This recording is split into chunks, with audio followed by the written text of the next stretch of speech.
Sherlock Holmes had solved thousands of cases, but this time he wasn't the one who found the solution.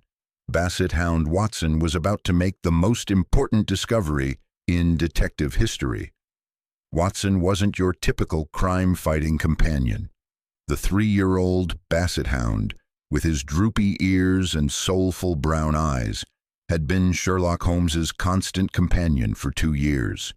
While the world knew Benedict Cumberbatch's portrayal of the brilliant detective, few knew about the 4-legged Watson who had earned his name through an uncanny ability to find things others missed. His extraordinary sense of smell, 40 times more sensitive than any human's, had accidentally assisted in several cases.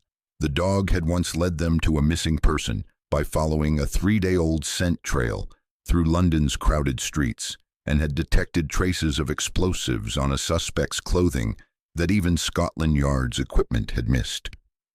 On this particular Thursday morning in November, London was wrapped in its typical autumn fog. Inside 221B Baker Street, Sherlock sat in his leather chair, studying crime scene photographs from 3 unrelated cases. Watson lay curled on his favorite Persian rug, but his usual relaxed demeanor was absent. The Basset Hound's ears twitched frequently, his nose worked constantly, and his eyes remained alert.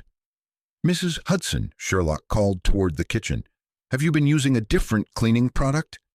Watson seems unusually restless. Mrs. Hudson appeared in the doorway. "Nothing different, dear.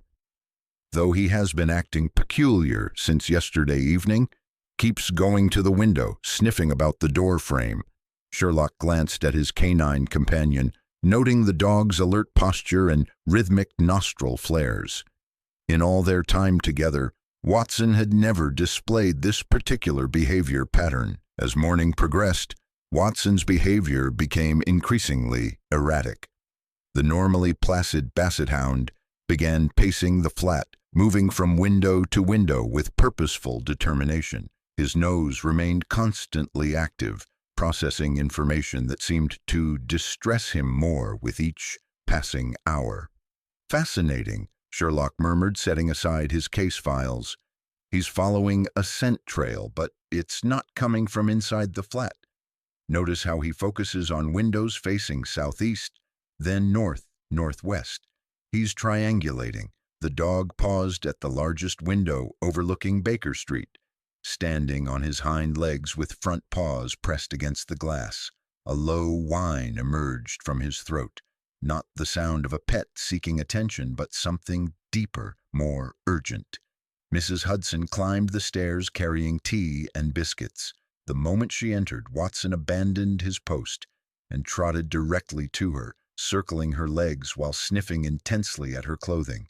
"He's been like this all morning," she said, "acting as if I've brought something dangerous into the house. But I haven't been anywhere unusual, just the market and post office." Sherlock's brilliant mind began processing this information. Watson's reaction suggested he was detecting something Mrs. Hudson had unknowingly encountered.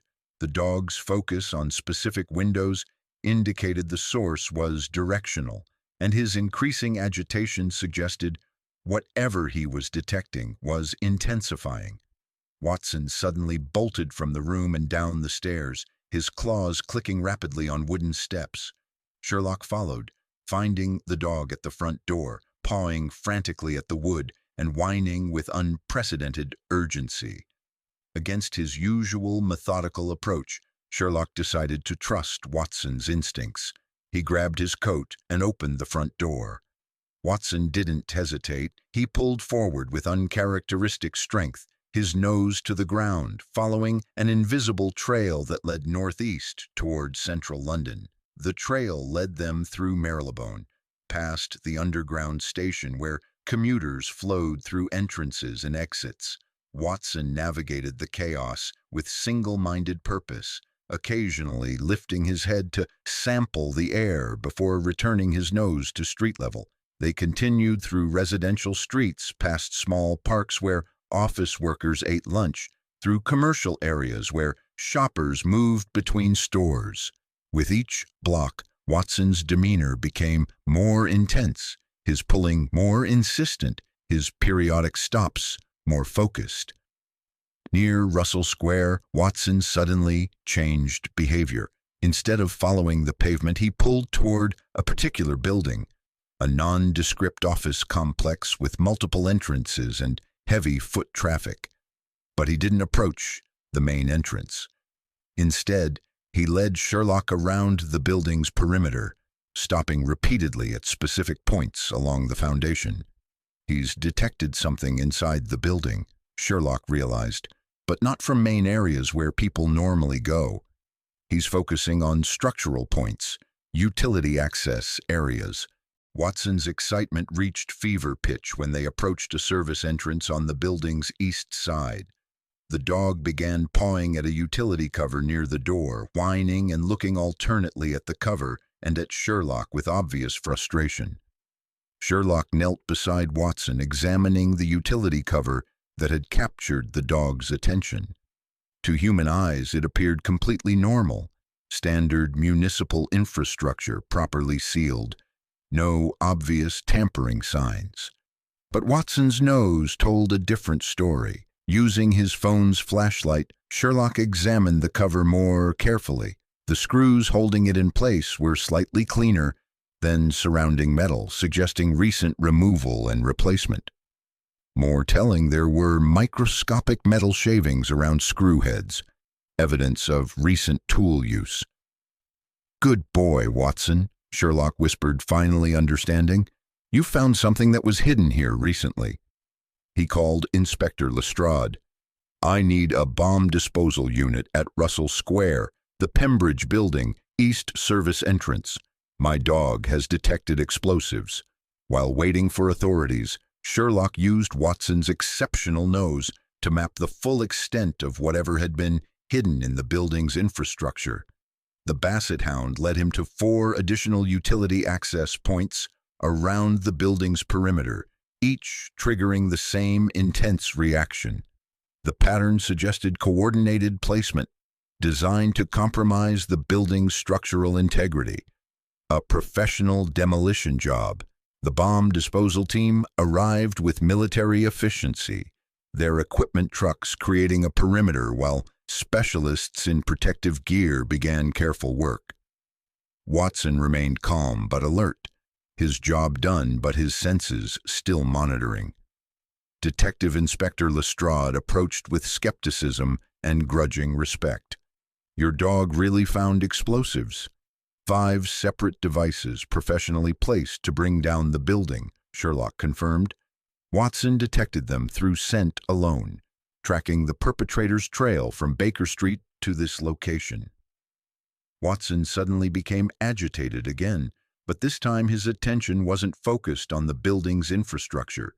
Instead, he was looking up at the windows where office workers had gathered to watch police activity below. His tail began that sharp, urgent movement again. They followed Watson into the building's lobby, where confused office workers were being evacuated. The dog's nose worked frantically as he moved through the crowd, clearly tracking a specific scent among dozens of people present. Watson suddenly stopped beside a man in a maintenance uniform standing near the elevators. The dog sat directly at the man's feet and looked up at Sherlock with the unmistakable expression of a hunting dog marking its quarry. The maintenance worker's reaction was immediate and telling. His face went pale, his hands began trembling, and he took an involuntary step backward, but Watson followed, maintaining his position. "Fascinating," Sherlock said quietly. "You're not just an innocent bystander, are you? Watson can smell traces of the same explosives on your clothing, your hands, probably your shoes." The man's composure cracked visibly. He glanced around the lobby, calculating distances to exits, assessing police officers present, weighing options. Lestrade approached, following Sherlock's gaze. "Sir, we need to have a word with you."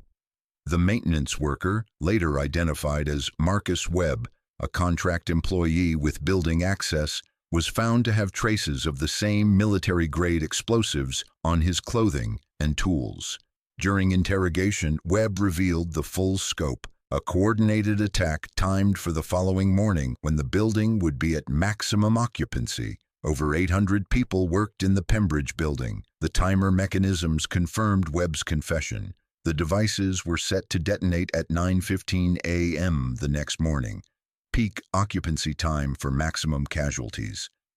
News of Watson's heroic detection spread quickly through London's law enforcement community and eventually to the media. Back at 221B Baker Street, Watson had returned to normal behavior, sleeping peacefully on his Persian rug, showing no awareness of his newfound fame. "Remarkable animal," Lestrade said during his evening visit. "Our explosives experts confirmed that your dog detected traces our equipment would have missed until it was too late." Sherlock scratched Watson behind his droopy ears. "Mrs. Hudson had been to the post office yesterday morning, the same one Webb used to mail instructions to accomplices. Watson detected explosive residue that Webb had unknowingly transferred to surfaces there. The investigation revealed Webb's connection to an international terrorist organization.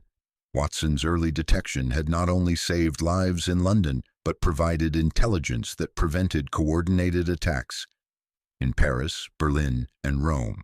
3 months later, Watson wore a small medal on his collar, a Metropolitan Police Commendation for exceptional service in preventing terrorism. He showed no interest in the honor, preferring his afternoon naps and occasional cases requiring his unique talents. Sherlock's approach to detective work had evolved. While he still relied on brilliant deductive reasoning and keen observation, he had gained new respect for detection that operated beyond human limitations.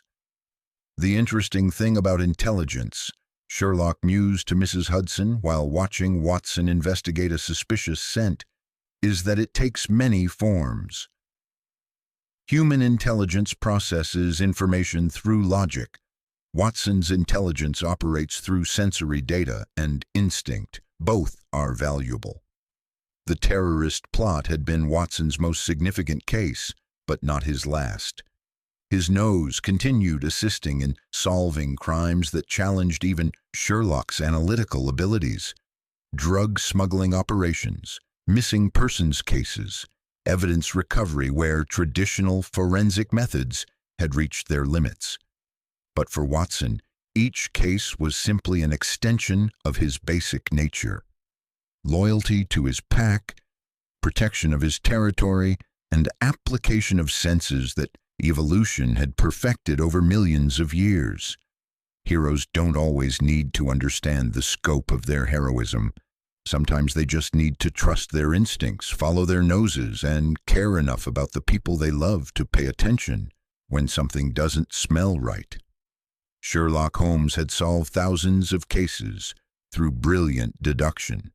But the most important case, the one that saved the most lives, had been solved by a droopy-eared basset hound who simply knew that something dangerous threatened his family. Sometimes the greatest mysteries are solved not by the sharpest minds, but by the most loyal hearts.